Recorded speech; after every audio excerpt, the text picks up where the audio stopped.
Thanks, Amy. Just to confirm, the stream is now started. Thank you. Thank you. Over to yourself, Chair.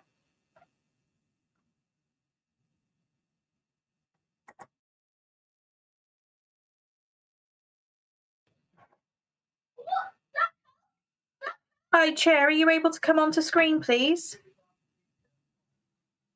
Can you see me now? Yes, we can see you and hear you, Chair. Over to yourself. Okay. May I remind everyone present that the meeting will be live streamed as well as recorded via the internet, and this recording archived for future viewing. If anybody online wishes to speak, please can they press their hands button. Thank you very much. That concludes that. And I'd like to wish you all a happy new year and welcome you to the Healthy Living and Social Care Scrutiny Committee, Tuesday, the 7th of January 2025 at 5 p.m. Part 1 of the meeting is agenda item 1, which is apologies for absence. I don't have any. Do you have any, Amy? Yes, Chair, I have an apology from Councillor Buckley this evening, and also the Director of Social Services sends his apologies today. Thank you. Agenda item 2 are the minutes of the meeting held on the 3rd of December 2024. Do you wish for me to go through page by page, or is anybody like to bring anything in particular up, or shall I move on block? Happy to move on block. Thank you very much, Councillor Thomas. I will second that. Thank you. Chair, do you mind if I just check with Councillor Cow, please? She did come briefly onto screen there. Was she offering an apology? Marianne, did you wish to say something? Can you hear us, Marianne? Councillor Cowp, you are on screen, but we haven't got your image or microphone. Are you? There she is. You are now on screen. There now. Yeah, I just wanted to say that Councillor Collins will be logging in a minute. She's on her way. Thank you. Okay. Thank you, Marianne. So that takes us very nicely to agenda item 4, which is referenced. It's the Corporate Safeguarding Mid-Year Summary Report, November 2024. Went to the Cabinet on the 19th of December 2024, and the reference is to follow, which I think we received today. And Natasha, will you be presenting this for us, please? Natasha here. Hello, Natasha. Hello, can you hear me? Yes, we've got you now. Thank you. No problem. Hi. Yeah, we're on agenda item 4, Natasha. If you could speak on that for us, please. Yeah, so this is just the mid-year summary report. Sorry, Chair. Sorry to interrupt, Natasha. Councillor Lloyd Selby has been indicating, Chair. I just wanted to check with her whether there was something she needed to input at this point, please. Yes, thank you, Amy. Chair, have I missed you asking for declarations of interest?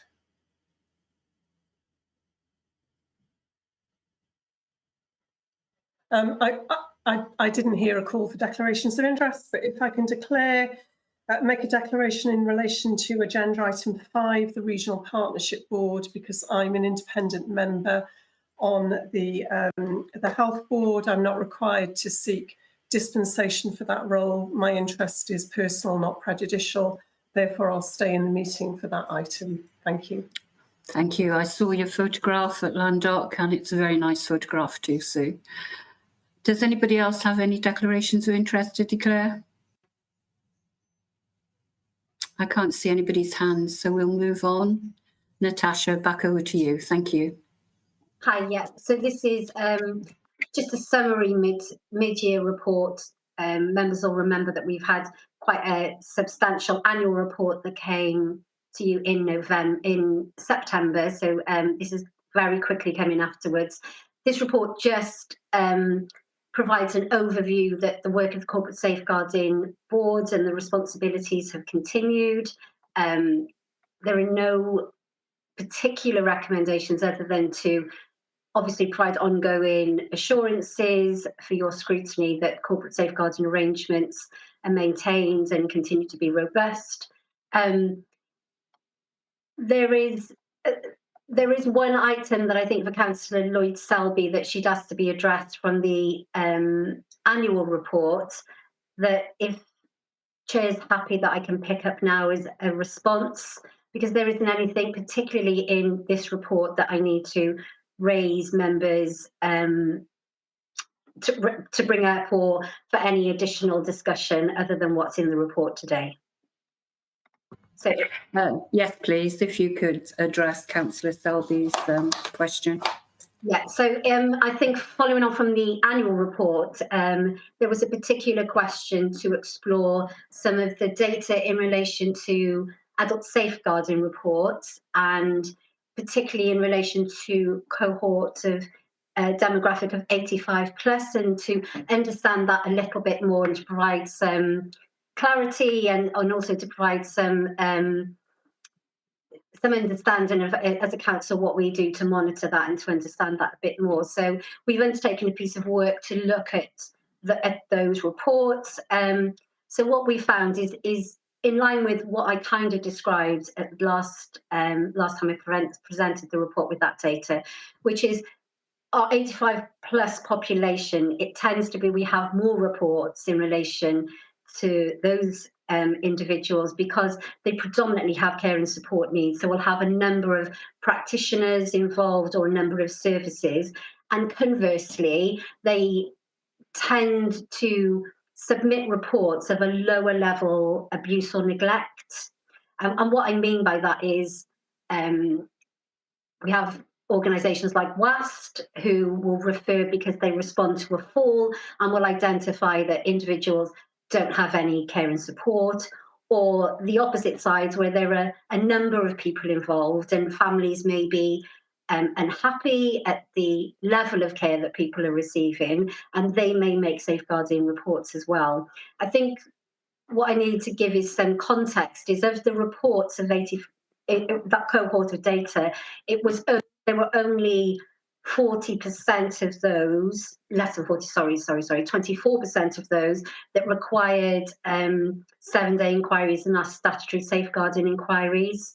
So that was to answer Councillor Lloyd Selby's question and to give some assurances around we do monitor that, we do respond, and we also consider more widely the Older Persons Commissioner's action plan in relation to older persons abuse.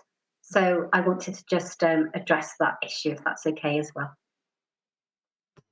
Yeah, thank you, Natasha. It is a very important point, and I thank Councillor Selby for asking you to address that today.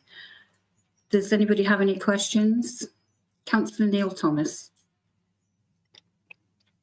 Thank you, Chair. Just a couple. On the report under 2.9 training, I was just wondering what the level of compliance is with that. How many we're still catching up on, or if any, and how often do people have to do updates? Okay, so there is a different level of training requirement depending on role, but as a basic level, basic awareness, every employee of the local authority and volunteer has to undertake the Group A mandatory session, and the baseline refresher is every 3 years, although in the Vale we are benchmarking that at every 2 years. We have varying compliance. We would love to say that we're at 100% all of the time, but we're not, and we continue to monitor that through the corporate safeguarding group. We offer, for those people who can't access the e-module, then there are arrangements to offer through line management the basic awareness training. That training changes depending on your role and where you sit in terms of your involvement in adult or children safeguarding processes. And we're working in line with the National Safeguarding Standards framework. So we've got a Group A training up to a Group F, I think it is at the moment. Thank you very much for that. Thank you, Councillor Thomas. Councillor Marianne Cope. Sorry, can you hear me now? Sorry. Yes, yes. Yeah, Sorry, thank you, Natasha. I wanted to ask you about safeguarding of children. Are children who are being safeguarded, are they allowed to be homeschooled? If they are, how are they monitored? I'm just thinking in the light of recent happenings in the UK and whether any what's happening in our area. Yeah, absolutely. So you can't electively home educate your children. That is monitored currently through our learning and skills colleagues and within the inclusion team within the learning and skills directorate. So we have a number of children who are subject to child protection registration and child protection planning who are also electively home educated. So that means the parents have made a decision to electively home educate. There are the same parameters around visiting those children. So they will have an allocated social worker who will visit. They will have the same requirements in terms of having core group and a child protection plan. We do include the inclusion officers who have the monitoring of those arrangements. They will be included and invited to child protection conferences. There isn't anything, I mean, this, more widely sits with Welsh Government and the guidance that we have, that prevents somebody from electively making that decision to home educate. And there is no right to entry from an education perspective. But if there were safeguarding concerns about children who are home educated, then we would have our own legislation and be able to follow our safeguarding processes in those ways. So we have interface with our colleagues in the inclusion team, and we're also working with the inclusion team in terms of being able to support an increased level of, going back to the previous question, of safeguarding training for those officers, because in some circumstances, they will be going into the home on an annual basis to monitor those arrangements. I think what I was looking for really was what numbers do we know that are homeschooled? And I'm assuming, but I don't know, whether there would have to be extra monitoring in place because those children will not be seen on a regular basis. Okay, so through the process of agreeing the arrangements for home education, our colleagues will check if there is any children's services involvement or if there is any information that they need to be aware of from a safeguarding perspective. So that forms part of the the process of going through the agreeing the home education arrangements. In terms of numbers, there are only 2 children who are home educated who are subject to the child protection registration. So that's the numbers. In terms of how many numbers of children where there are, in total, how many children in the Vale are home educated, that would need to be a question for our inclusion team. I do have that list, and I think, off the top of my head, I think it's about 60 children. But no, I was only asking in relation to those on the register. I'm not asking about any other questions. We have 2 at the moment. Is that all right, Marianne? Are you happy with that response? Sorry, John. Sorry, Chair. I just think that it would be nice to just have something written down. If children on the register are home educated, this is what's in place. And maybe but I just don't think that saying, well, yes, we've got procedure.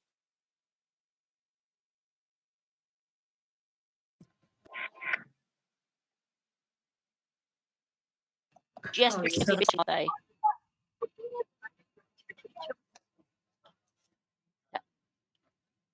I'm happy to discuss it later, Janice. Yeah, I can give you some, just for I can put that in, and I will put something in writing for you. But I just want to be clear that we have to undertakes statutory visits to children who are on the child protection register at home every 10 working days. So that's irrespective of whether they're in school or not in school. So maybe I didn't make that clear enough, but I will put something in writing so you can have some further assurances around what's built into the processes already. Thank you very much, Natasha. Can I ask Councillor Julie Lynch-Wilson to come in now, please, with her question? Hi, it's more of a comment. Just anybody who's wondering whether welfare checks, etc., do carry out. I mean, we had one ourselves because my daughter, who's 18, she left school abruptly, and we had a knock at the door. Where is she? What's she doing? She'd had a baby, so that was a bit different. But yeah, so they do come and they do knock and they do check on children who aren't in school. So even though she's 18, they still were wondering where she was. So just to make sure that everybody knows that it does take place. Thank you for that reassurance. Appreciated. Can I bring in Councillor Jane Norman, please? Thank you, Chair. Thank you, Natasha. My only question is, we've heard a lot about social services checking on children who are at risk, especially homeschooled, and not finding or not having access to the children. Now, wouldn't this sound an alarm bell? It would in my mind, if on a number of occasions the person goes to visit a house or premises and they're not allowed to see the child. How often do they make these visits afterwards? I mean, social services are stretched to the maximum as it is. To keep going back and forth to a house where they can't access the child, visually access the child, to check on their health, I think is very, very worrying. And how long would that carry on before a drastic action is taken to ensure that the child is being seen? Okay, are you asking me, so if these are children on the child protection register, so these are children that we have that responsibility to visit every 10 days, if we were prevented from seeing the child or were prevented from accessing, and I'm talking generally because each we would have to request support either through our legal services or through our police colleagues in order to satisfy ourselves that we have to see that child. That is part of our statutory duty. So we would obviously risk assess that every single time that happened, and if that continued, then we would we'd have to get support to be able to gain access to that child, to visually sight that child and be in the home. No, I mean, and that would happen. Yeah, this came to light of this horrible case we had a few months ago, that the social worker had been to the property, but they hadn't been able to see the child. And I mean, that in itself would sound alarm bells for me. I wonder why they had to go, that long. Yeah, I mean, and I can't comment on that particular. So no, when exactly. When I'm talking about children who are subject to registration and child protection planning, that's what I was talking about. Yes. Is that they have to be seen with statutory within 10 working days, and that continues for the whole time they're subject to registration. For children that we may not be involved with, or we have had a referral on, that would be on an individual basis, or who are receiving care and support. So each one, we would have to say, okay, we haven't been able to see this child to undertake this assessment, or we've not been able to follow up, and that would be risk assessed, and a decision would be made based on what our assessment was telling us. So in the situation that, that tragic case, I don't know the circumstances around that, but there are mechanisms for us to escalate and request assistance to cite that child or children. Thank you, Natasha. Thank you, Jane. Thank you, Natasha. Does anybody else have any more questions for Natasha? I can't see anybody else's hand up. Thank you very much for the report, Natasha, and thank you for your time today. Thanks, everybody. Thank you. Moving on to agenda. There are three recommendations you need. Can I move them on block? Yeah. Oh, thank you, Neil. Yeah. Recommendation. Thank you, Chair. I believe the recommendations were the Cabinet recommendations. So your committee's recommendation this evening is to note your reference and the Cabinet report, if committee are minded to do so. Yeah. I stand corrected. You're quite right, Amy. Thank you. Thank you very much, Amy. So is everybody in agreement with that? Yeah. I see notes. Yeah, no reason. Okay, thank you very much. Agenda item 5 is the report of the Director of Social Services, and I believe in absence, Kath Domas will be taking this, and it is the update of the Cardiff and Vale Glamorgan Regional Partnership Board. Thank you. Over to you. Thank you, thank you, Chair, and a happy New Year to the committee. Just to introduce myself, so Kath Doman, I have attended the committee a few times in the past, and I work in support of the Regional Partnership Board, which I'll tell you a bit about in a moment, just to give a little bit of context. And it's always a pleasure to bring this report to the Scrutiny Committee, because it's a great opportunity to share the work that we've done together as a partnership, but with a particular focus on what's been achieved in the Vale of Glamorgan over the last 12 months. And really to emphasise that, you know, this is about the work of the services and the work of the leaders within those services who deliver the services on behalf of the partnership. So my colleagues Rachel and Ian and Jason, I'm sure will chip in if there's more detailed operational answers that the committee requires. So just to set a little bit of context and to remind the committee on what the Regional Partnership Board is and its role. So we're required to have a Regional Partnership Board by statute, and we in Cardiff and Vale are one of 7 across Wales.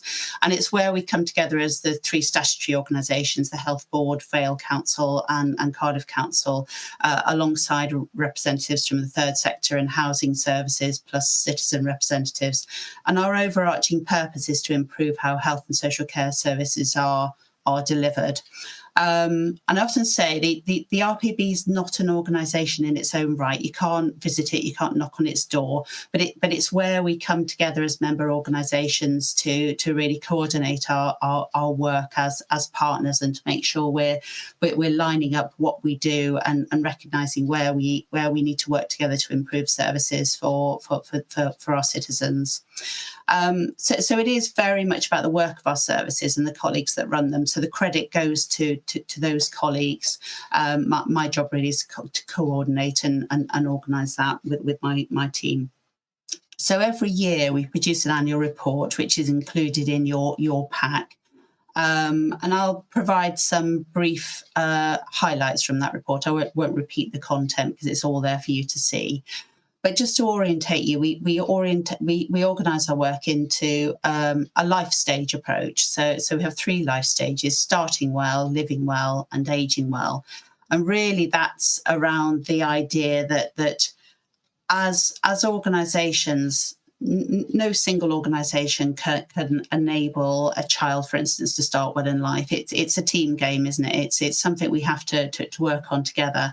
So when we think about those life stages of starting well, living well, and aging well, it's about how do we collectively contribute to enabling a child to start well in life, or for an older person to age well. So it helps organisations focus on the needs of the individuals rather than their role specifically. Alongside those programmes that support starting well, living well, and ageing well, we also make sure we pay attention to some really major enablers of working better together. So I'll give you in the report, and I'll give you a brief overview. We do a lot of work to develop our digital solutions to help us work better together. And we also have a big capital programme as well. So the buildings and the infrastructure that enable us to deliver our services. So I'll give you a flavour of those as well, and how we developed those over the last year. As a partnership, we do oversee some funding. We have the Regional Integration Fund.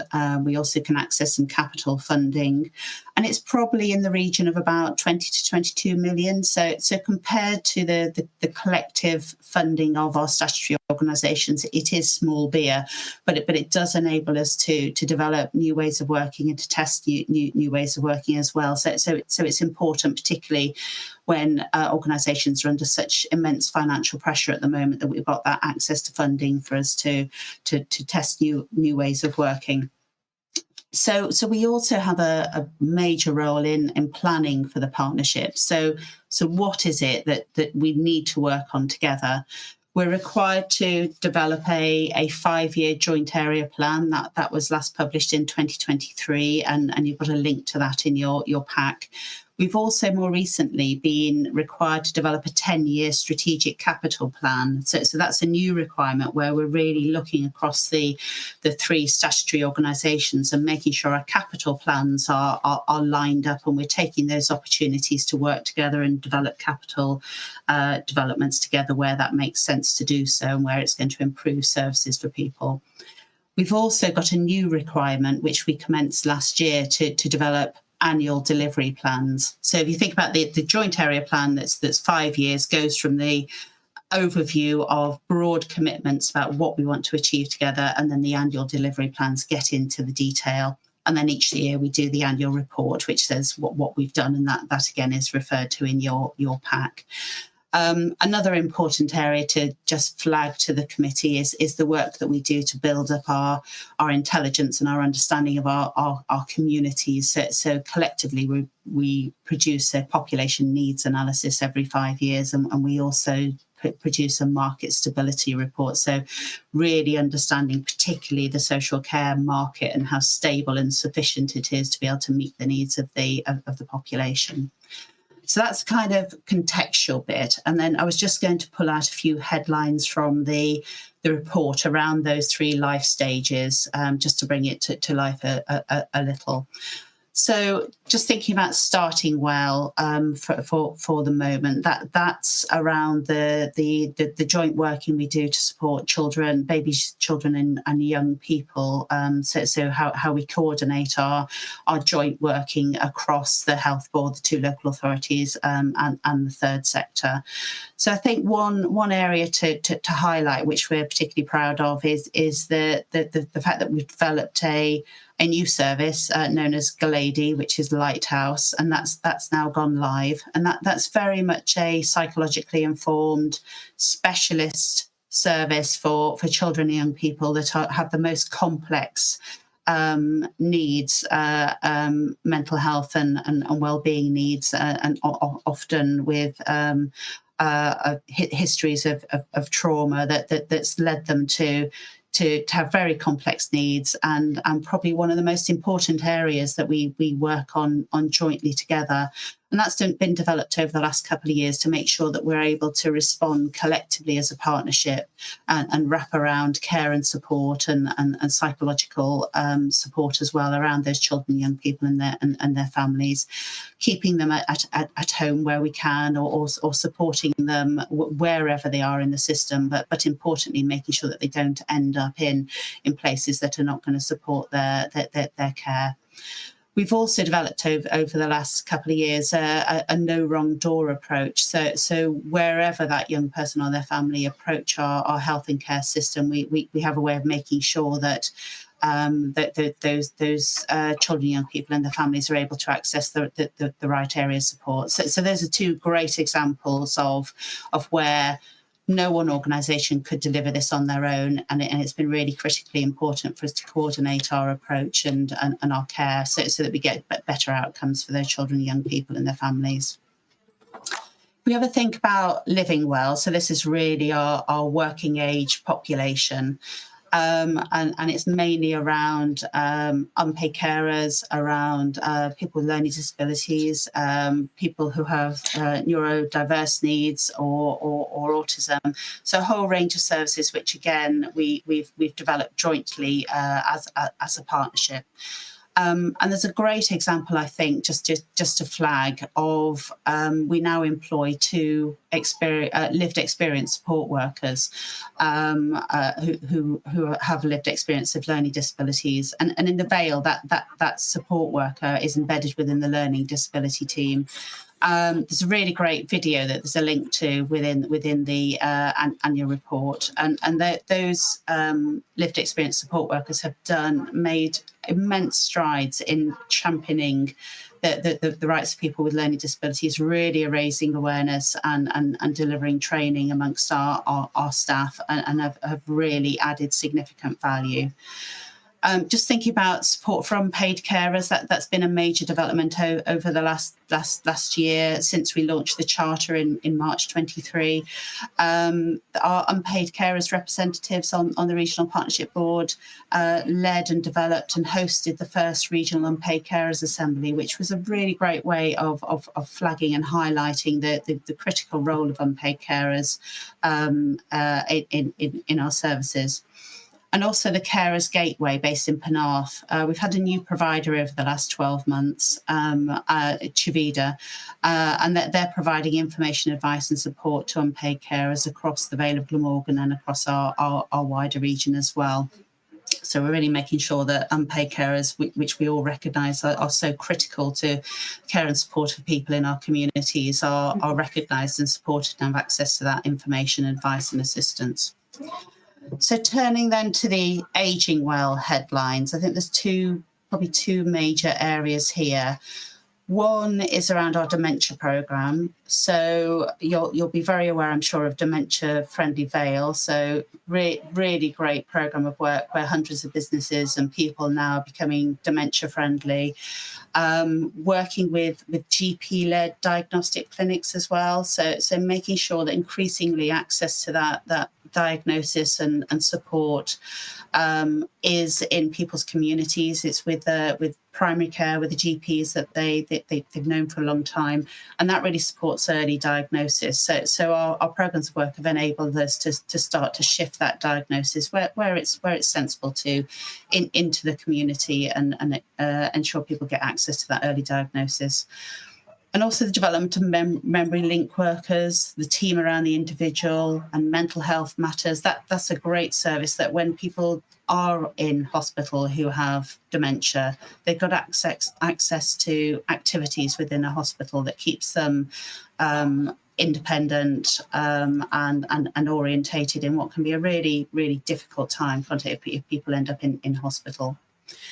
The other major programme within our Ageing Well portfolio of work is our at-home programme, and this is probably one of the most wide-ranging and complex programmes that we have developed and operated as a regional partnership board, and it's all about how do we develop community-based integrated care, so really focused on keeping people where they should be at home, healthy, well and independent, and it runs right from how do we make sure people get access to the right information. You'll be well aware of Wellbeing Matters in the Vale. We've got which is an excellent integrated access point to health and social care support, information, advice and assistance. And around over 60% of people are dealt with on the spot, getting the access to the information they need. So not taken into services where they don't need to be, but really focusing on giving them the information they need to support themselves and keep independent. So that's the first point, is getting to the right part of our into our complex system and helping orientate people to that and making it as simple as we possibly can be. And Wellbeing Matters is a really good example of that. We've then got our developing multidisciplinary approach. So for people that are starting to need care and support within the community, that we do that in a joined up way. We know it's really complex to navigate. We know that older people in particular need support and care from a wide range of services, and navigating that can be really, really complex. So that's not the job of the older person or their family to navigate that. It's our job to join that together and make it as simple as possible. So that coordinated care, GPs working with social services, working with therapists, the whole multi-agency team coordinating their care to make sure that people can remain safe and independent at home. And also ensuring that people, when they come out of hospital, that they've got all the arrangements they need in place to make sure that those discharges are successful. This year, we've developed a new service, so our Safe at Home service. that's all about preventing avoidable admissions. So often if people hit crisis, the only solution really, once the ambulance has been called, is that the person gets taken into A&E and then often get admitted. And we know for older people that's not always the right solution. Obviously, if it is the right thing to do, then that's what should happen. But we know there's a group of people that actually could be supported at home. And launching this Safe at Home service enables a doctor or a nurse or other health profession to do that very, very rapid, fast assessment once the person hits crisis. So within the hour, getting out there, understanding what's going on, making that judgment as to whether we can safely support that person at home or whether indeed they do need to go into hospital. So that's been a really important part of plugging a gap in our collective services. Finally, before I wrap up, I just want to have a couple of words or give a couple of words about our enablers. So developing services, joined up services is clearly important, but unless you have the enablers that support that to happen, then often we find that those joined up services really struggle to operate. So one area that we've really developed over the last year is what we're calling our digital care region. So it's recognising that as a partnership, the delivery of integrated services needs to be supported by joined up care records and information. And that's a really complex set of arrangements that we're working through together as a partnership across the Health Board and the 2 local authorities. And there's real commitment from all 3 organisations to address that and to work through the development of joining up our care records, recognising that across our partnership, there's probably in excess of 500 different systems if you think about all of the services that local authorities provide and the health service provides. So one system's never going to cut it, but the ability to link those systems where it's important to do so can really give our practitioners access to timely information from other organisations to make sure they've got the right information at the right time. And a couple of examples of that in the Vale of Glamorgan is the development of what we've called our summary care viewer. So one of them is around the neurodevelopmental care pathway. So that involves staff from different services, and it enables staff from the local authority to be able to, and the additional learning needs team and the Flying Start staff to be able to see each other's records. And that really enables them to coordinate care and to save time. And obviously it's only access to appropriate information about that individual. It's not a completely open door to all information. It's all very carefully controlled through information governance. But it really does enable us to coordinate care and save time. And then the other example is in our Vale Community Resource Service. So again, we've developed a summary care viewer to enable the NHS staff and the NHS staff and the local authority staff that work in VCRS to be able to access their different care record systems. Again, really, really helps us get it right for the person, to make the right decisions, to understand what's going on for that individual. So finally, I just wanted to speak a little bit about the capital programme. So this is all about our buildings and our infrastructure that supports delivery of our services. This has really flown over the last 12 months. There's been some new grants that have been available through Welsh Government, but we've managed over the last 12 months in the Vale to really strengthen the Vale's ability to coordinate what it is they need for their operational services in terms of capital plans, and also to make sure that Vale are able to access the funding that's available. So we have, as a regional partnership board, funded some capacity within social services and within the wider council to be able to help develop those capital plans and make sure that the funding is being accessed.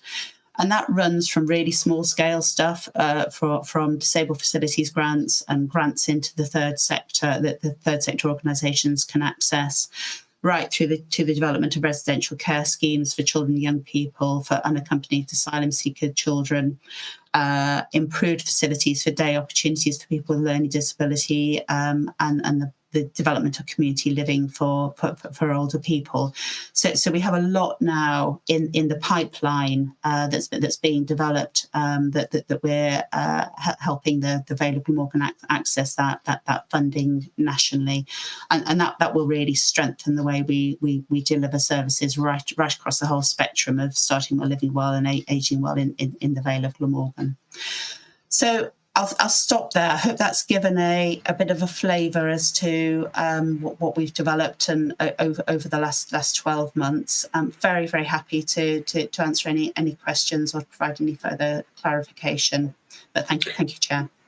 Thank you very much. A very interesting and informative report and presentation. I have a few questions, but first of all, I'd like to bring in Councillor Russell Godfrey. Thank you, Chair. Firstly, Kath, thank you very much for a very informative and detailed presentation. I've got one area of concern I'd like to raise after recently speaking to one of my neighbours whose partner has unfortunately got dementia. At night, I think it was quite late at night, suddenly he turned very aggressive, stroke violent. She lives on her own with him. The police were called.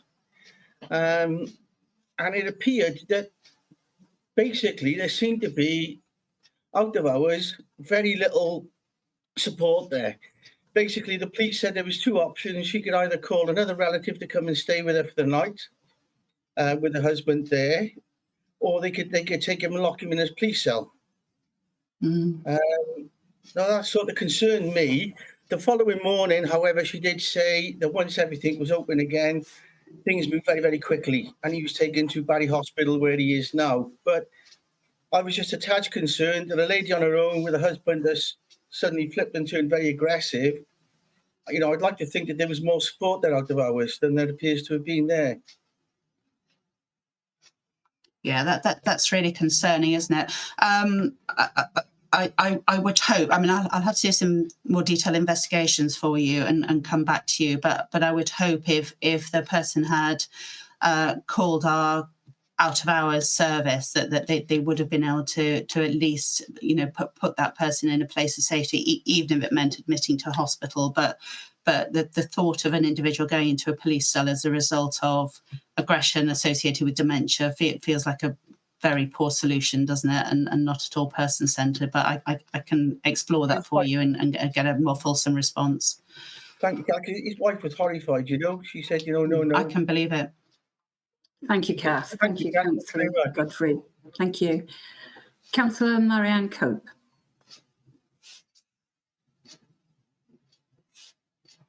Thank you, Kath, for that interesting report. I've got two questions. So the first one was, I think it's section 220. You said, it says here, congratulations, by the way, on getting reaching your target and getting more new contacts. But it says that 100 out of the people that responded, 100% were satisfied with the service. But I was just wondering, what was the response rate? Do you know the percentage of responses? Yeah, I do. So you'll know when you put surveys out, you typically get a really low response. So we had I think we sent out 96 and got 18 responses. So it's round about 20%, 19% response rate. Okay. So it was not 19% that were saying they were 100% satisfied. So it is a small sample, admittedly, but it was a good. It's better than cut, I suppose, of that. Yeah, it's better than some responses, Kath. And I was interested in you talking then. I just had the section 2.6, the digital care summary care viewer, and section 2.59, 2.58, 2.59. I just wondered whether going forward, because there are problems with sharing records, whether it might be useful just to highlight if there are any areas that need further work, any glitches in the system or any particular groups of staff that couldn't access that would have been better if they could. I'm just thinking, because this is new, shared records, and different organisations having access. So there's bound to be hiccups, and I think it's really important for us to know what they are and then what can be done about that. Yeah, you're absolutely right. I mean, this is something I've really kind of pushed hard on over the last few years, just knowing how critical it is for us to be able to link up our systems. So the couple of examples that I mentioned, they're kind of our test beds. So working out how do we make this work in a pragmatic way that gives our staff access to the information they need. So we've really been testing it out with the neurodevelopmental pathway and with the Vale Community Resource Service. But it's very early days. It's being tested with our staff. So our staff have been absolutely driving this. It's not just a digital solution that doesn't work for the staff. It's absolutely got to work for the service. And it's looking like it's making a real difference. And if you have the pleasure of talking to Bex Jorgensen-Caulfield at VCRS, if you've ever come across her, she gives an incredible and really almost heart-stopping example of how linking those records have made a massive difference to avoiding risk. So what we're doing as a partnership, we've brought together this regional digital board so that we can, as a partnership, work out how do we prioritise which areas we're going to make the biggest difference in. So that the next area we'll probably be looking at is around discharge arrangements, because that clearly needs a coordinated approach across the local authorities and the health board. The reality of the situation is we've got very, very little funding to support this work.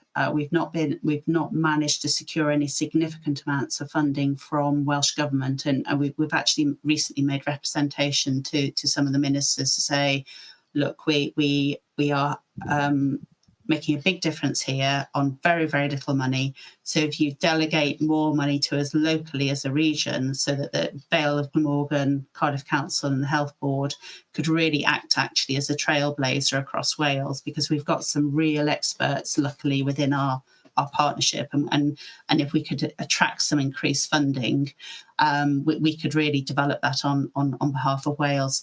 So we're looking at pockets of areas where we think we need to prioritise, where we have to work really closely together, and where we need to prioritise that, and we're working through those stage by stage. I mean, another example is, this is a Cardiff Council example, but the development of a single view of the child. So Cardiff Council have been looking at how do they make sure as a council that they've got all of the information coordinated across education, across social services and so on. So and then linking into the NHS. So if a child presents at A&E, for instance, then it's really important that A&E know that they're subject to safeguarding procedures, or vice versa, so that information is coordinated. So we're sharing all of that learning, regardless of where it comes from, whether it's come from Cardiff Council or the Vale or from the Health Board, and hopefully that we're building up the case to attract more funding to really major on this. I think that's really valuable, Kath, what you've said, and it's really interesting. And I'm wondering, is that captured here? Because I didn't get that from reading the report. And personally, I think knowing what you're doing and what you're trying to get going forward, we might, who knows, be able to help. I don't know, but do you feel it's captured here? It's very much a high-level summary, isn't it? There's very little detail on that. Just to give you assurance, so Nikki Johns, your Director of Digital, is very much part of that Digital Care Region programme. And I think really it's over the last 12 months, it's really developed. So I think in next year's annual report, there'll be a lot more detail. I just wanted to make sure you had some high-level reference to it, because it's so important. Yeah, thank you. Thank you. Thank you, Marianne. Thank you, Chair. Kath. Before I bring in Councillor Susan Lloyd-Selby and Councillor Neil Thomas, I think it's relevant to ask one of my questions at this point, which is page 6, 2.21, which says in early 2024, the Strategic Leadership Group agreed revision of the GOLADY model to include specific support staff recruited in each local authority instead of one commission provider. And I just wondered what progress had been made with recruitment of the support staff instead of the one commission provider. Yeah, I'll probably bring in Rachel Evans here because she's responsible for the service. But the initial model, we thought a single provider was going to be the solution. But as we really understood what we were trying to achieve, it was very much important that each local authority was able to recruit and develop the service themselves, but to do it in a coordinated way across all the partners. So if you don't mind, I'll bring in Rachel and she'll be able to tell you the current position as the leader of that service. Thank you, Rachel. Thanks, Jeff. It's too much about trying to align what's taking place in each local authority. So Cardiff and the Vale taking a similar approach, but local to their communities. So we, some of those support staff are already in place. And others are will be an enhancement to what we've already got, and therefore those additional posts need to be created. That process is underway, and we will be recruiting those staff into what we're calling overall an interventions hub, but in which the GOLADY element will sit.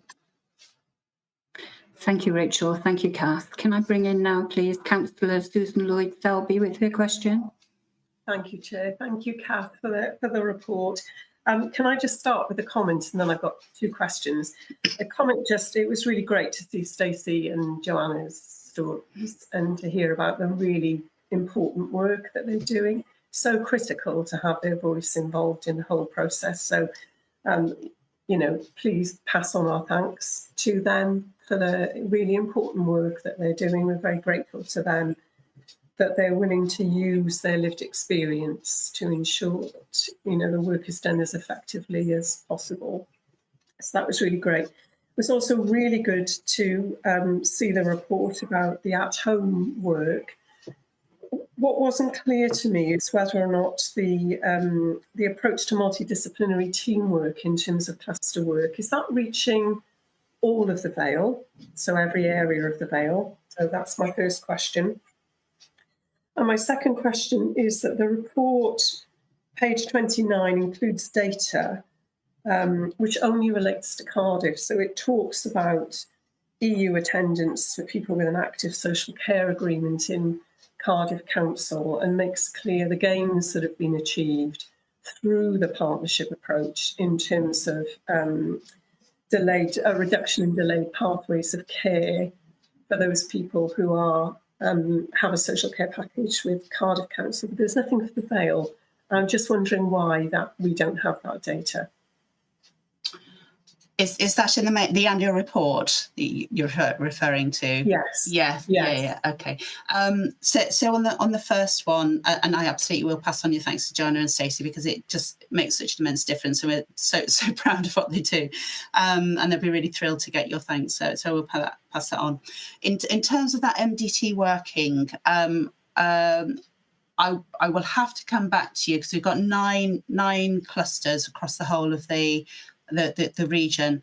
It's not in all of them yet. One of the pieces of work we're currently in the thick of at the moment is developing the case to make sure that is available everywhere. So regardless of where you live, you've got an MDT approach and you've got people working together. I'll have to come back with you on the three clusters in which ones are covered in the Vale and which ones aren't. I just can't quite access that in the back of my distant brain at the moment, but I will get back to you on that. And on the query about, do you say it's page 20 of the report? 29. There's some very interesting data there about what's being achieved. 2 ticks. Let me just scroll down there.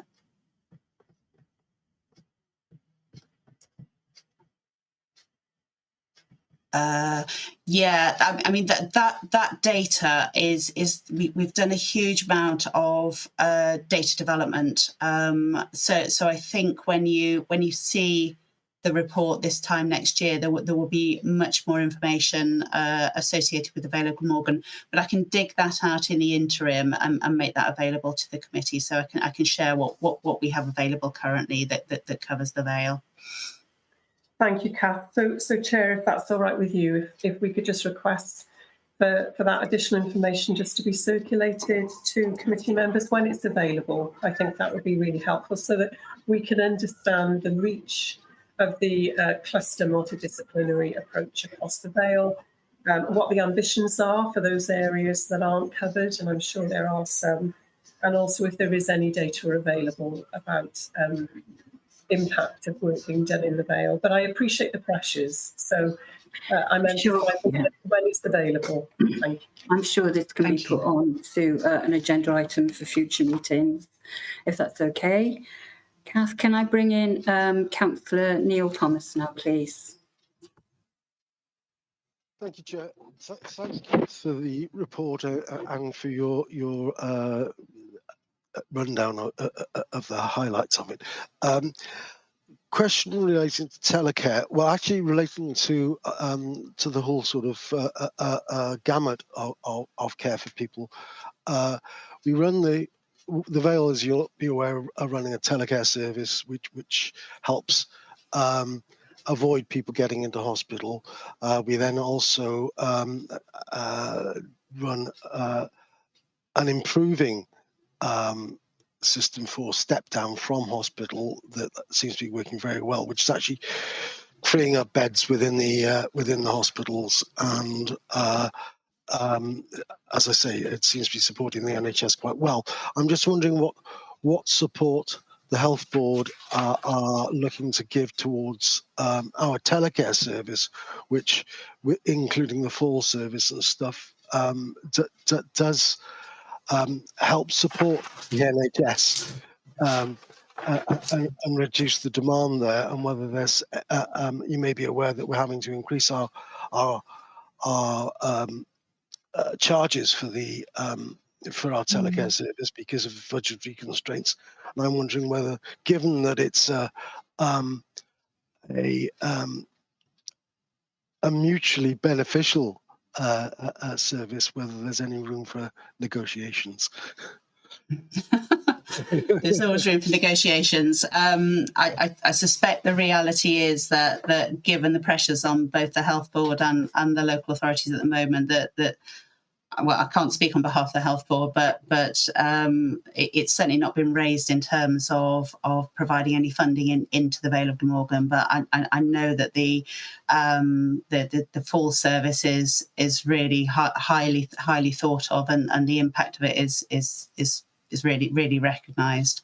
But yeah, I think that's the nature of partnership working in a way, isn't it? That things that each partner does hopefully has a beneficial impact on others. So and it's about how we work more closely together so that our services are coordinated and we're not wasting our resources, and we're getting the best out of them.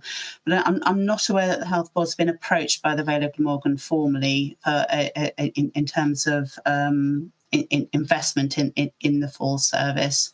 Perhaps that's something that Jason Bennett might want to raise, but I can't really imagine at the moment that there really isn't any money sloshing about, is there, in any organisations, for the transfer of funding between organisations for that kind of thing. No, thanks for the answer. I do understand that. Perhaps Jason. Oh, and Jason's here. Jason's got his hand up, so I'll let him respond as well. But given that it is a mutually beneficial service, I'd like to see it expanding as quickly as possible, and that, of course, would have further benefits for the UHB as well as us.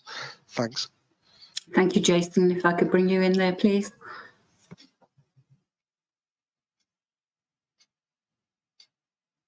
We can't hear you, Jason.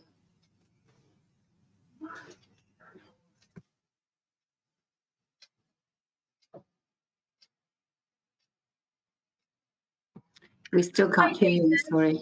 We can see that you have a headset connected, Jason. If you connected that after joining, it may not be recognising it. If you wouldn't mind closing the browser window and rejoining the meeting with your headset connected, that should hopefully help.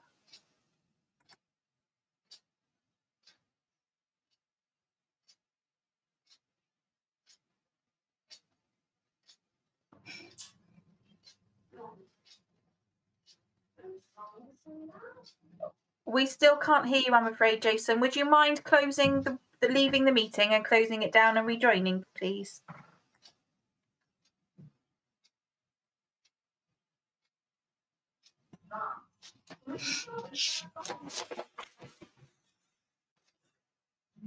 While we're waiting for Jason to rejoin, there are two recommendations, which I think, the report is so valuable to this committee for us to know what's happening, what's going on and progress. And number one is to consider the work being undertaken by the Cardiff and Vale of Glamorgan Regional Partnership Board and progress made, in particular the outcomes being achieved for local people. And the second is to receive the further annual updates on the work of the board. I presume that we're all very happy with that. Those recommendations. Move those. Thank you, Neil. And I'll second. Thank you. Is Jason back with us yet?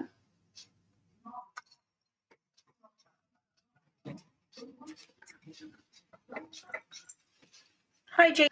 We can see you on screen. Hello, can you hear me now? Is that working? Yes, Jason. Perfect. Thank you. Apologies for that, Cheers. Jumping out of interviews into scrutiny. Just wanted to come in on the telecare. I think we do receive money by the RPB for some of the full service via Regional Integration Fund, which is very gratefully received. I think the exciting space for us is working with the health board on the telehealth agenda and how we can bring those services together for mutual efficiency. I don't think we would want to see us building a separate service to provide telehealth within the health board versus our telecare, which is really well established. So I think to answer Councillor's question earlier, that is where perhaps some of the investment efficiencies will come if we do those things together. But certainly the full service does benefit the NHS greatly, and I understand the question. But at the moment, we are getting money from regional integration funds for the majority of that false response. So it's a good partnership approach. Thank you, Jason. You happy with that, Neil? Yes, thanks. There's a nasty echo, Janice, when I don't know what's going on. Someone's got a line open. Yeah, I heard the echo. I think it's gone now. Which takes us. Thank you very much, Kath. Appreciate all your information that you've given us today and all the hard work that you put in. Thank you very much. Thank you. Which moves us on to agenda item 6, which is the Director of Environment and Housing Leisure Management Contract, the Year 12 Performance Reports. I'm going to bring in Dave to introduce the people that we have with us today, which is Darren Parrott, Anthony Williams from Parkwork Legacy, and Nick Board, the Regional Manager. Dave? Yeah, I was just going to give a brief introduction to the report. I'm not going to go through it line by line because hopefully it's fairly self-explanatory. The report does, however, address the two questions that, in my opinion, are probably the two that are the most important. Firstly, from a customer perspective, our contractor, Legacy Leisure / Parkwood, providing the service that we would expect to our customers? And I think to answer that question, firstly, I think the simple answer is yes. We've seen levels of usage back to sort of pre-COVID levels. We're seeing increase in membership. We're seeing uptake on classes. Generally very, very positive news, and the centres are doing their utmost to become even more welcoming than hopefully they are, because we do appreciate for some people it can be intimidating the first time you walk into a leisure centre. You'll also hopefully have noticed that Legacy have been advertising some open days at the various sites in weeks in in the forthcoming weeks, and I would encourage any member that has any interest to take advantage of those open days. Secondly, from our perspective as a local authority, we want to ensure that we're getting best value out of our contract. And again, from the research that we've done and looking across Wales as a whole, I have little doubt that the contract is very much holding up. It still continues to be the only contract in Wales where the opportunity exists for the council not to be making a revenue contribution. And I think that's particularly positive at this time, where we see other councils across Wales struggling in terms of their leisure provision. I read only in the press recently of one authority requiring an additional 1.3 million to support its own in-house trust. And thankfully, we haven't been faced with any challenges anywhere near that. Chair, as you said, we are joined by various representatives of Parkwood and Legacy this evening. Darren Parrott, who's the Regional Director, Anthony Williams, who's the Assistant Regional Director, and Nick Becks, who is our Contract Manager, and I believe is going to try to answer any queries that members may have, along with myself. So upon your direction, obviously would welcome any questions on the report or any general questions in terms of the leisure centre service. Yes, thank you very much. And I'm sure I can speak for Councillor Neil Thomas as well, as saying that we've followed this quite closely, and we've done quite a few visits, and we've been very impressed by the people that we speak to that actually use the leisure centres. And I will shut up now and move straight on to a question from Councillor Julie Lynch-Wilson.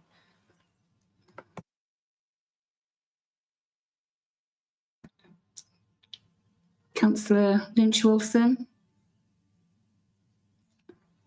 While we're waiting for Julie, can I move on to Councillor Marion Cope?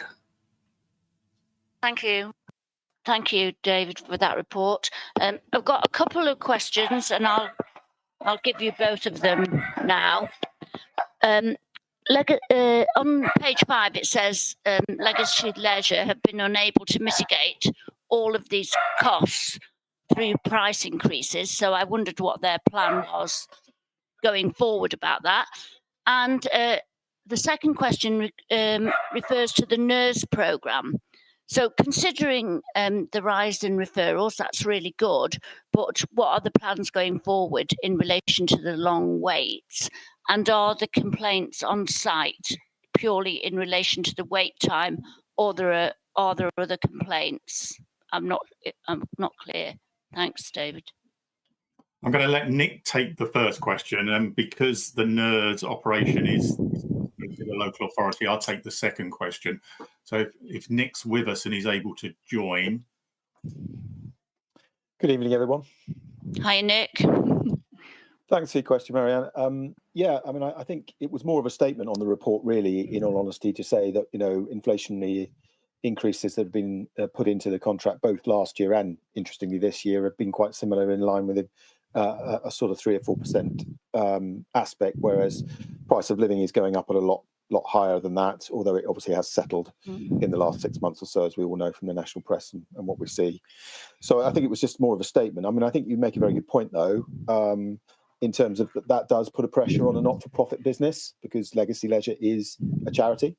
And as a not-for-profit business, we don't create profit, we create surplus if we can, which obviously allows us to reinvest in the service, which we've done. We've got numerous examples of only spending, you know, a good sum of money on some new bikes that are going into Penarth just before Christmas, which is great, you know, so we can do those things.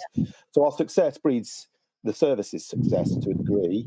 I think it is a bit bums on seats, but that's one thing we need to do, is continue the healthy increases we've seen in usage, which, as you see from the report, is showing a 5 or 6% swing to the positive year on year, which is excellent. And, you know, we have no reason to doubt that we can't continue to drive those numbers up, more people using us, potentially more pounds to the till, and that will allow us the flexibility to cater for some of the aspects of inflation that I refer to in the report. And there's lots of other things, but I suppose that the most critical one is, and I do reference it in the report, and that is if we can continue to reinvest in our services, And there is, we have an ageing stock in the Vale. These centres are not new, as we all know, although I think they are in a good state in some areas. You walk from one room to another, and sometimes you can go back in time a little bit. Some of our gym products and some of our studios and some of our investment more recently in changing areas has been excellent. But there is 2 sets of change rooms, both at Clantwett and Cowbridge, which desperately need investment. And for us to be, able to do that, we do need to, be able to create that surplus in partnership with our colleagues here in the council and you as councillors. Thank you, Nick. Having listened to what you said then, Nick, I was just wondering, what do you see Legacy Leisure doing as the major opportunities for our leisure centres over the next few years?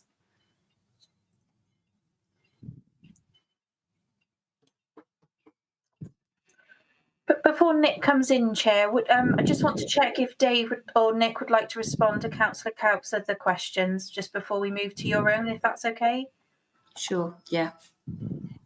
I'm quite happy to respond on the NERS question, because I think we shouldn't make the complaints as being a criticism of the scheme, as bizarre as that sounds. I think it celebrates the success of the scheme, if anything, and the demand that's there for, or the wish for so many people to actually be on this particular scheme.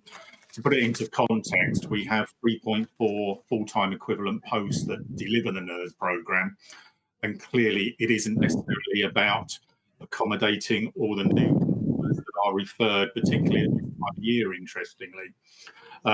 As I say, the council themselves we ourselves continue to operate the NERS service within the leisure centres in partnership, but because it is a seamless sort of thing, the customer doesn't really worry about who's delivering as long as they're getting the service, and therefore the complaints tend to go to reception rather than back to ourselves, and that's something we are aware of. There's a lot involved in NERS in terms of the 16-week programme, and with the resources that we've got, we do try to cope, but it just shows that demand is far greater than the provision at the moment. We are constantly lobbying for more funds to be put into exercise referral.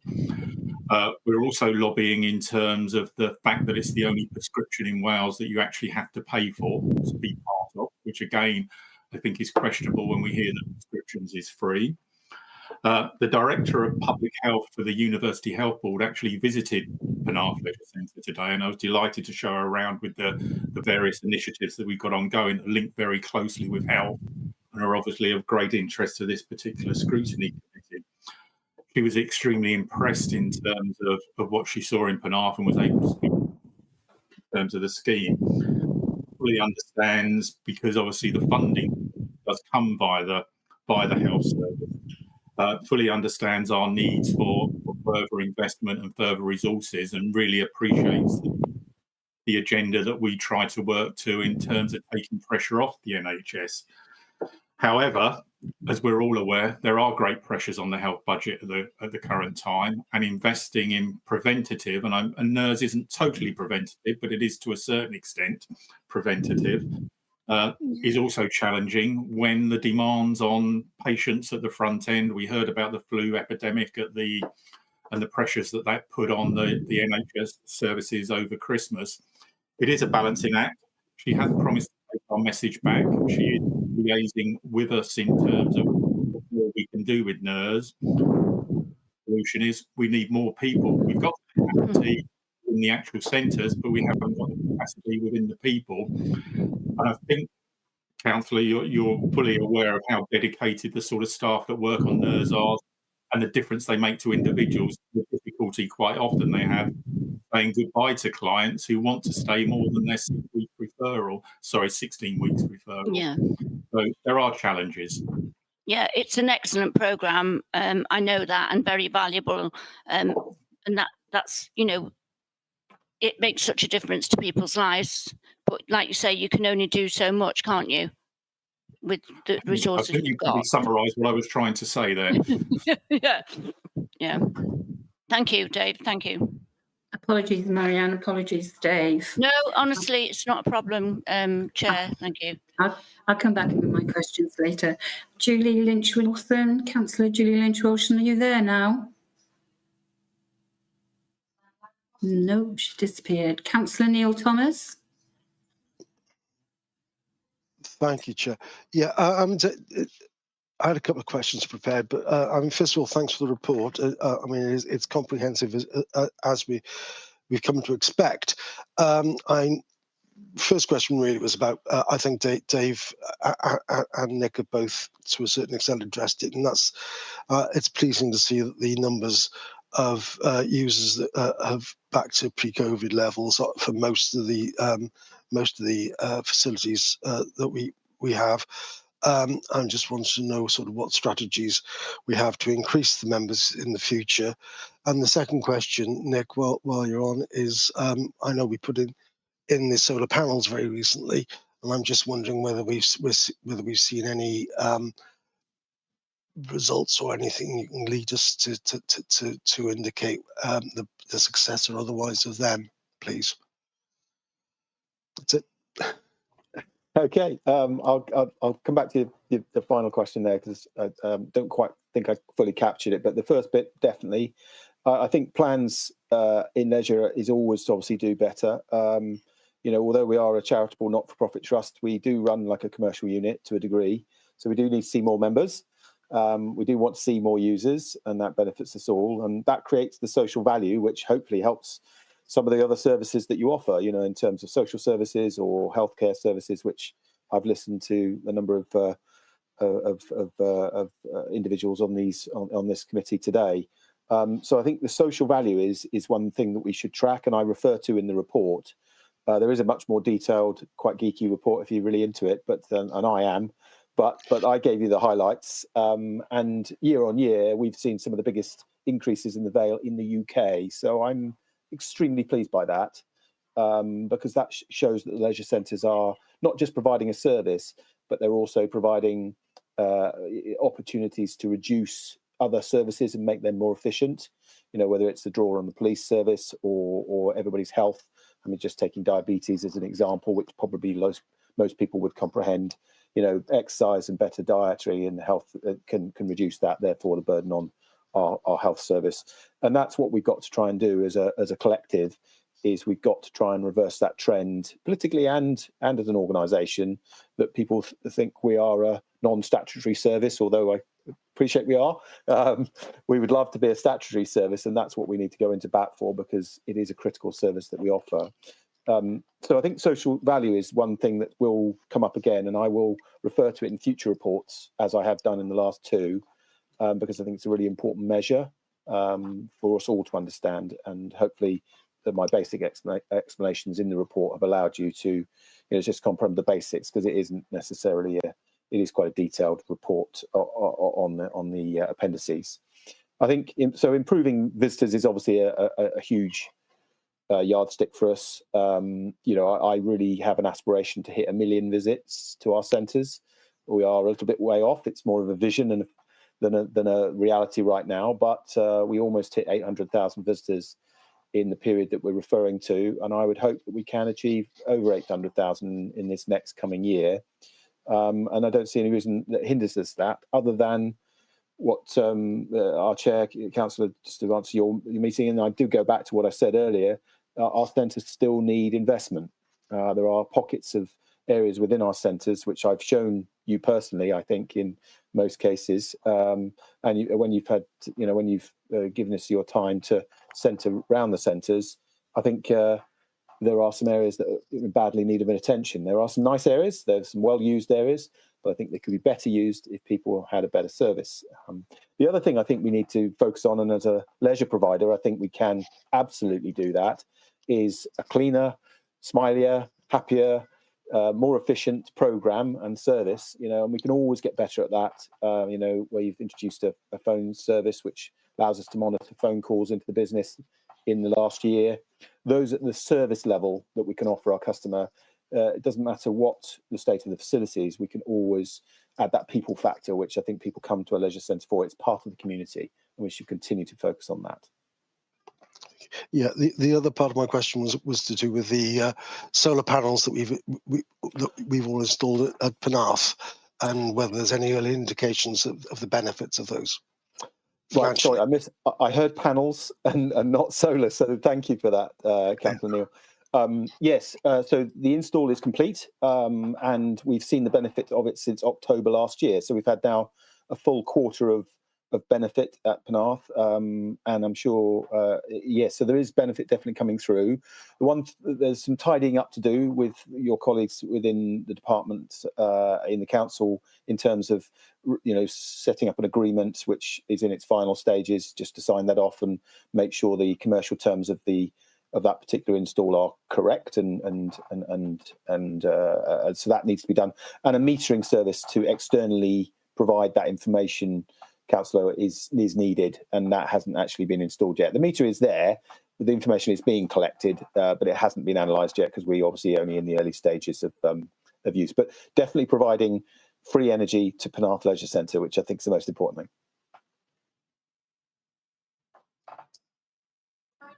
Excellent news. Thank you, Neil.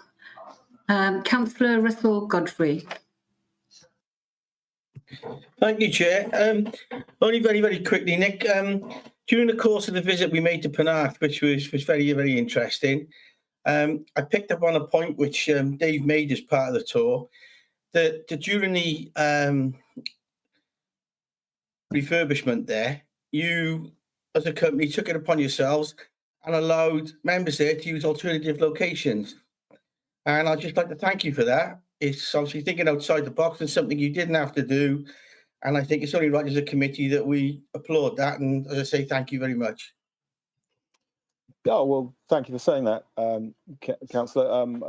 It's lateral thinking a little bit, but logical thinking all the same. And I think it benefits us as an organisation as much as it does you as a council. So it was absolutely the logical thing to do. And I think the customer benefited, and I think that's the really important bit. And it could have commercially hurt us a lot more doing that project otherwise. And so really pleased that you recognise that, and thank you for those words. That's very kind. Thank you, Nick. Thank you, Councillor Godfrey. Did you want to come in, Dave? Just very briefly, just to advise members, because I better not mention special relationships, but in terms of sort of partnership or whatever, we were very fortunate and very grateful to Legacy, and just to make all members aware that the swimming lesson income, which swimming lessons whilst the pool was closed at Penarth, transferred to the international pool that Legacy also have a contract to operate in Cardiff, and is not that far, as most members will be aware, from Penarth Leisure Centre. But the Penarth customers, the income was still booked to Penarth Leisure Centre. If we'd had any other contractor in place, we could have been looking at a considerable amount of compensation. There was compensation paid for the loss of income because the buildings are very much our responsibility, and it almost inevitably work is going to need to be done during the course of the contract. But I think it again demonstrates Parkwood's ability to work with us, the concept of the partnership that they've adopted, and the fact that they want a long-term relationship with this council in terms of contract.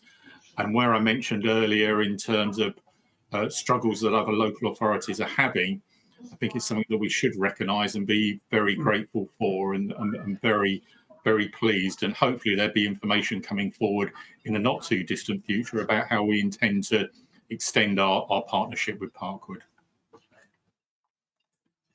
Thank you, Dave. Yes, I wholeheartedly agree. Agree with you on the things you've just said there. Councillor Gwyn John.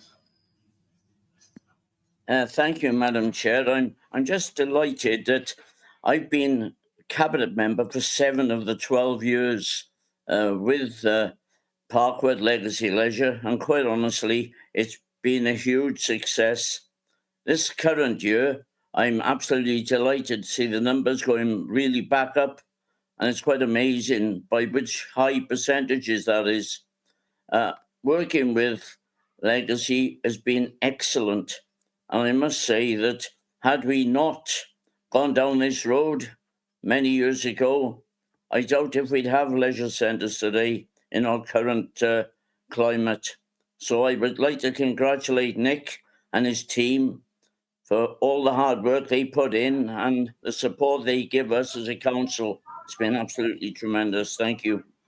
And Dave, of course, as well. We were lucky to have him. Dave and I are like the two Ronnies. We've worked together for so long. Thank you, Gwyn. Thank you very much. Before I ask my question, I would like to bring in Councillor Neil Thomas.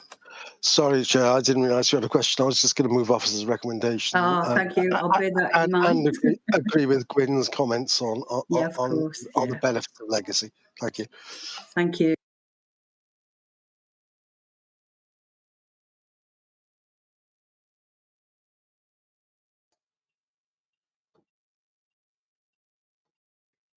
Sorry, Chair, your microphone's not on.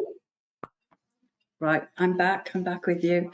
I mean, there is the key concern is that are the council in a position to commit additional funds for building refurbishments? But I'm sure that is going to come up in future reports that we receive. I'd like to thank you very much, Dave, for an excellent report before us. And my question was, what do you see Legacy Leisure see as the major opportunities for our leisure centres over the next few years?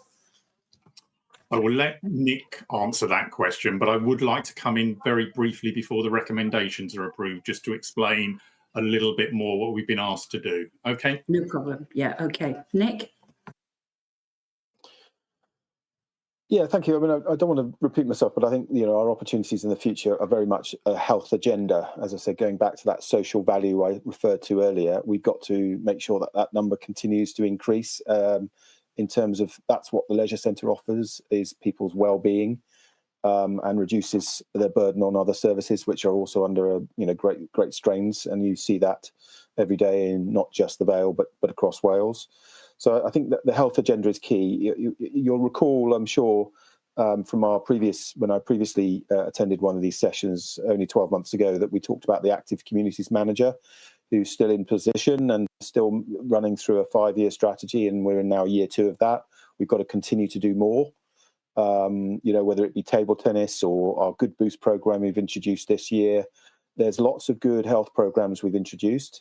It was nice to see the health board in front of us in terms of agenda item, because we're working very closely with them on their Living Well programs, and we've even got their programs stitched into some of our centres, and that's expanding in January right now into Cowbridge for a program which we're hoping will be a huge success, run by them, hosted by us, a proper partnership. So I think the health agenda is the key one.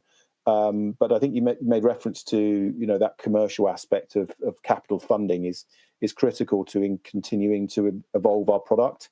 Without investment into changing areas and toilet areas, which are key components of a visit to a leisure centre, we will see detriment to our visitor numbers. They won't go in a positive direction because people expect that service now. So there is a threat to us in terms of the capital investment that can be achieved either in partnership or as individuals. And I think that's our biggest concern. But the health agenda is definitely the plan for the future, always has been the plan, always will be. Yeah, the health agenda that you've got going on at the moment, I think is so valuable to so many people. And you've done a fantastic job with that. Dave, did you want to come in? Yeah, I just wanted to explain before you went to the recommendations. Hopefully recommendation 1 is quite straightforward in terms of noting the report. Recommendation 2, there have been some recommendations via audit committee that you receive a further update of sort of 6 months in terms of statistics and where the service is actually heading during an individual year. I'm not sure if audit committee are aware of the visits that have been undertaken by the working group or not. It won't be the detailed report that you will continue to receive annually, but it will contain some statistical data that is hopefully of use to members, and hopefully you'll be able to ascertain where the service is actually heading or has achieved already in terms of the first 6 months of operation within a given year. So we will be looking to present that round about June of this year. Thank you, Dave. And I think that is, as you said, that is the only requirement that you will need to do. I don't think it needs to be a huge detailed report like this one. We've had the recommendations put forward by Councillor Neil Thomas. He's moved them, and I will second them. Oh, no, Russell Godfrey will second them. Thank you, Councillor Russell Godfrey. Thank you, leisure people, very much indeed for this excellent report. And I can't praise you enough after all the visits of the working group that I've undertaken and seen the work and the performances that have been going on there. Thank you very much. We'll look forward to seeing you in our leisure centres then, Councillor Dennis. Well, you replace the netball nets and you might in that with major health centre. That's an easy one. We'll get onto that. Right, not the basketball, the netball. Thank you. Thank Understood. you, Nick. Take care. Good evening. Bye-bye. Which moves us on to agenda item 7, which is the updates of our work in progress. Yes, the report of the Director of Corporate Resources, third quarter scrutiny decision, tracking of recommendations and updated work programme schedule. As far as I was concerned, everything looked up to date. Amy, did you want to come in there? It was just to add, Chair, that obviously the committee are presented with 2 appendices this evening. This is a rolling report that the committee are familiar with. Appendix A to the report sets out the previous decision tracking for the committee. Members will note there is only one item pending on that, which is a referral to the Learning and Culture Scrutiny Committee from this committee, and that is actually happening. Actually took place yesterday evening. So at the time of publication, that reference hadn't taken place, but that is now being completed. And then Appendix B is the committee's forward work programme that you very kindly have updated, Chair, with support from myself. We are on track with the reports that are scheduled within the monthly committee cycle. So I'll leave that there, Chair, and obviously the report is asking for the committee's permission to publish the forward work programme as presented and to agree the status of the actions in Appendix A.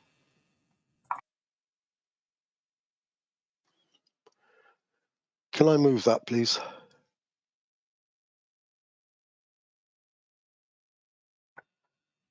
Chair, I believe your mic is not on at the moment. Are you able to come onto the screen? Thank you, Councillor Thomas. And there were 2 recommendations. The first one was that the status of the actions listed in Appendix A be agreed.